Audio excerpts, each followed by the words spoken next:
tout le monde, aujourd'hui je vais vous présenter mon atelier Fimo encore une fois, mais vous avez été très nombreux à me demander cette vidéo depuis que j'ai refait ma chambre. C'est pour ça que du coup aujourd'hui je vais vous faire ce petit tour de mon atelier Fimo et dans quelques semaines vous aurez mon atelier couture puisque vous m'avez également demandé de faire le tour de mon atelier couture mais séparément de l'atelier Fimo. Donc voilà, vous aurez le tour complet de mes deux ateliers en deux vidéos séparées, donc en tout cas j'espère que ça va vous plaire et voilà, je vous laisse donc avec la présentation. Voilà donc devant l'atelier Fimo, donc voici tout simplement un plan en large.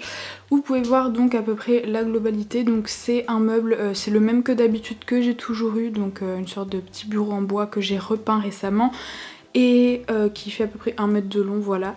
Et du coup sur lequel je fimote tout simplement. Donc cet atelier est à peu près en 4 parties, 3-4 parties. Donc tout d'abord en bas on a une tour ici et un rangement ici. Sur le dessus c'est toute la surface de travail et on a également cet espace de rangement. Donc voilà à peu près les différentes parties et du coup on va tout de suite commencer. Sur cette tour ici on peut voir qu'il y a deux parties. Donc au dessus on a la tour de rangement des apprêts, donc avec tous les petits tiroirs, et en dessous on a une caisse en bois que j'ai teint pour qu'elle ait un aspect un peu plus foncé et dans laquelle je range également plein de produits. Donc tout en haut d'abord on a de la déco, donc une fausse plante Ikea, un petit bazar avec des apprêts qui sont encore emballés qu'il faut que je m'occupe, du désinfectant pour les mains, et ici on a une jarre en fait avec tous les petits tubes de peinture comme ceci. Et ensuite ici il y a une planche en bois parce que ça appuyait en fait contre la tour et la tour en fait elle faisait comme ça. Voilà, du coup j'ai mis une planche pour éviter qu'elle se déforme. Et du coup ici on a tous les apprêts, donc je vais vous faire un petit peu vite fait le tour. Donc tout en haut on a les tiges à œil, donc argentées et au fond dorées. À côté on a tout d'abord tous les pitons ici et derrière les tiges à tête plate. Ici c'est tous les crochets de boucles d'oreilles, les puces, donc il y a deux tailles et au fond on a des barrettes à cheveux que je n'ai jamais utilisées. Ici il y a tous les bouchons d'oreilles. Dans celui-ci il y a tous les fermoirs mousquetons et au fond on a des chaînes d'extension. Plein de supports de bague que j'utilise pas vraiment. Des anneaux de porte-clés, donc il y en a qu'une petite partie parce que le reste c'est rangé dans des sachets et au fond il y a plein de petits plugs. Ici on a des supports camés, on en a également ici et là. Ici il y a plein de bélières, d'estampes ou je sais plus trop, non c'est pas des estampes mais c'est des bélières il me semble. Voilà, donc j'utilise pas trop, j'utilisais ça pour les colliers mais là je n'en fais plus vraiment, donc voilà, pour l'instant c'est pas trop ce que j'utilise. Ici on a des petits, je sais plus comment on appelle ça, des embouts cordons il me semble, des embouts de chaîne bille et ici d'autres, des perles à écraser ou ce genre de choses. Ici c'est des choses pour la couture que j'ai rangé là pour l'instant, mais c'est des œillets et au fond des œillets dorés. Ici on a tout plein de griffes.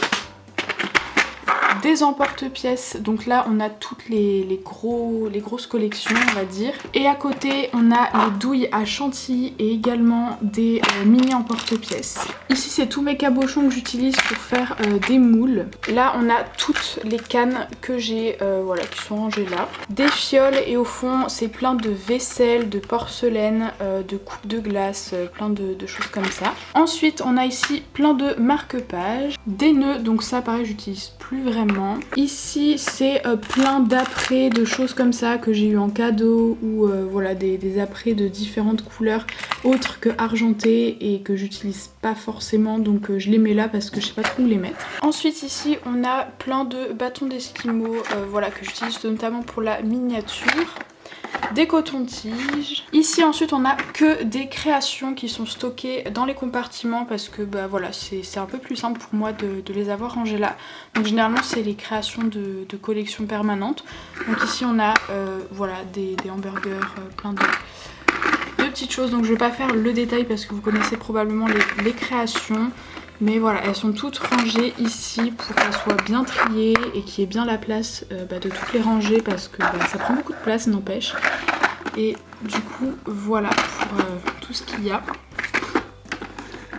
Les glaces, les gâteaux, d'autres gâteaux ici.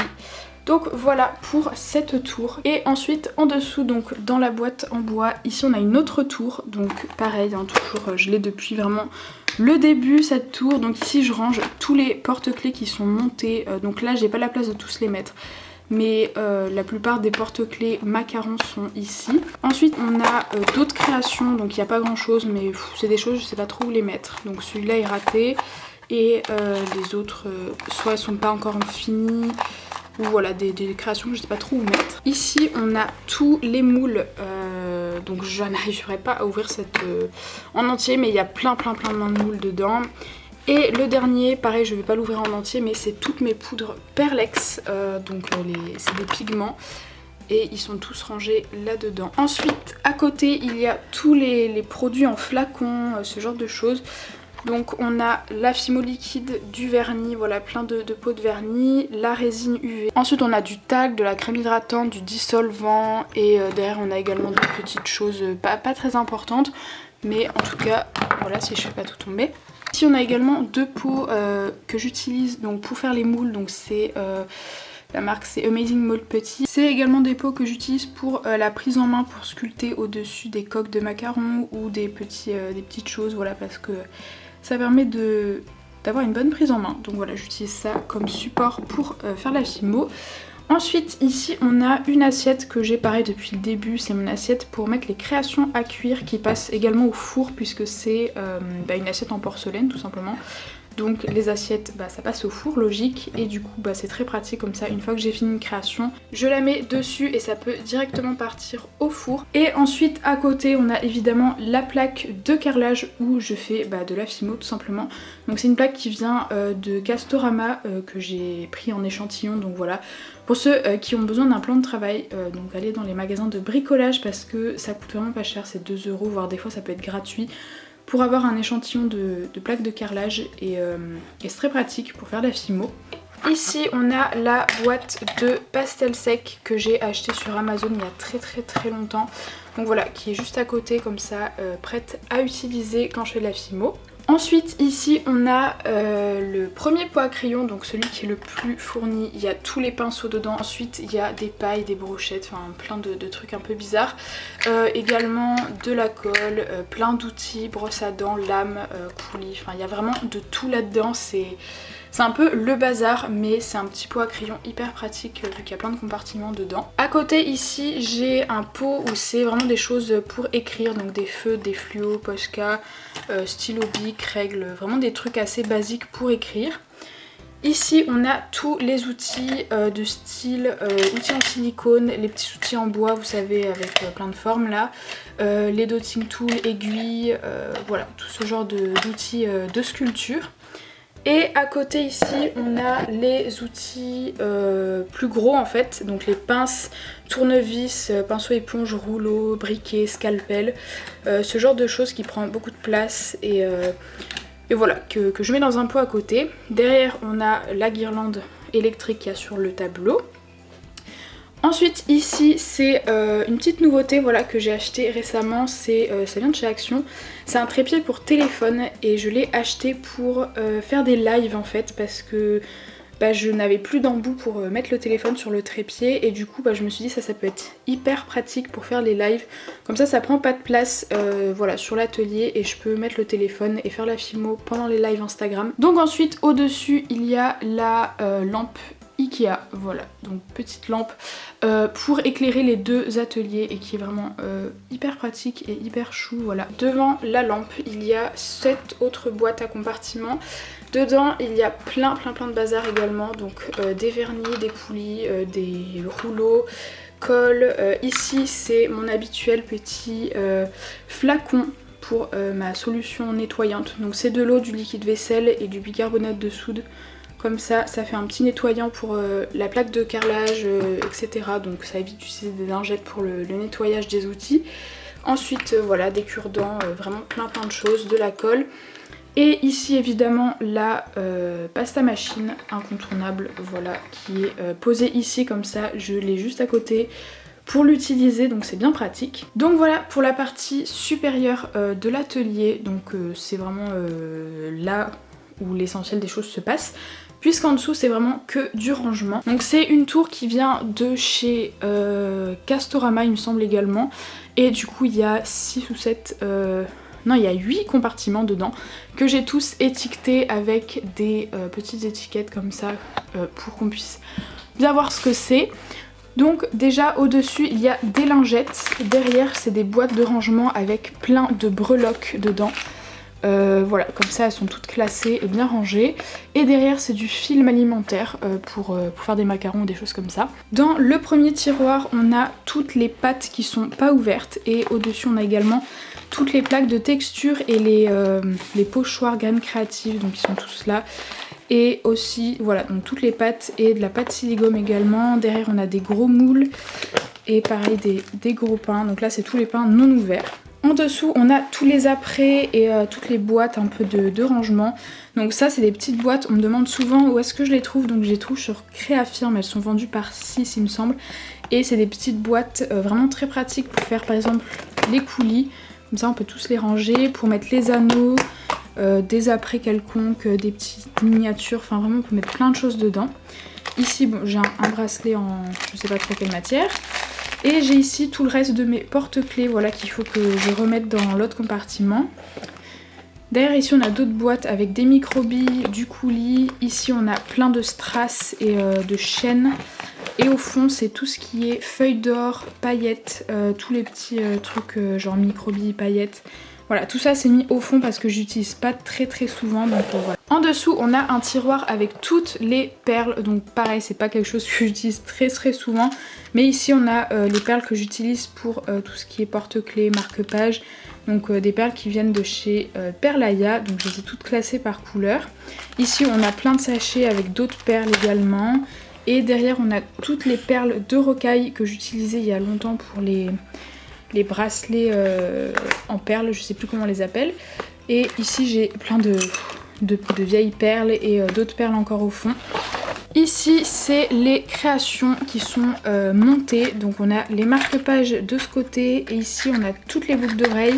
Et dans cette boîte c'est les charms et au milieu les porte-clés, donc je vais pas faire le détail parce que c'est des créations que vous connaissez probablement et qui sont donc toutes disponibles sur la boutique. Et on a tous les rubans 6 mm, donc c'est là où j'ai le plus de rubans. Donc j'ai des rubans que j'ai achetés au détail en mercerie, plein de rouleaux d'une vingtaine de mètres que j'ai achetés sur Créafirm ou sur Perlaya parce que ça coûte vraiment pas cher. J'en ai également des petits que j'ai achetés chez Sostrengren. En dessous on a tous les rubans 10 mm, donc pareil, le même endroit. Ici on a les allumettes pour brûler les rubans. Et ici on en a des 3 mm également, ou 2, je sais plus, 3 mm il me semble. Donc voilà, tous les 10 mm sont ici. Et ici on a tous les tubes de peinture et de chantilly. Donc bon, je vais pas faire le détail, c'est juste de la peinture. Et dans le dernier tiroir, c'est un petit peu le bazar comme d'habitude. Donc j'ai vraiment tout le reste, ce que je sais pas forcément où mettre. Donc on a des grosses feuilles d'or, on a de la ficelle, plan de travail, des outils, enfin des trucs électriques, donc stylo pyrograveur, un pistolet à colle, scotch double face, enfin il y a vraiment plein de trucs, il y a de la peinture aussi. Voilà, il y a toutes sortes de choses que je sais pas forcément trop où ranger, donc je mets tout là-dedans. Donc voilà pour cette tour. Ensuite au milieu on a donc au fond une prise électrique. Là c'est un gros rouleau de sopalin, voilà, pour nettoyer le plan de travail, ce genre de choses. Donc avant j'avais des rouleaux de papier toilette et j'ai eu ça aussi, donc c'est un peu plus pratique. Mais voilà, c'est pour ceux qui se demandent à quoi ça sert, c'est pas un bureau ici, c'est un atelier, donc c'est totalement normal d'avoir ça sur un atelier. C'est pour nettoyer le plan de travail, c'est pour essuyer des choses. Voilà, c'est normal, voilà. Et ici, il y a la petite poubelle qui se trimballe un peu partout, enfin elle va à plusieurs ateliers, donc là je l'ai mis là, mais elle bouge assez souvent. Et ensuite ici, la dernière partie, c'est les deux compartiments ici.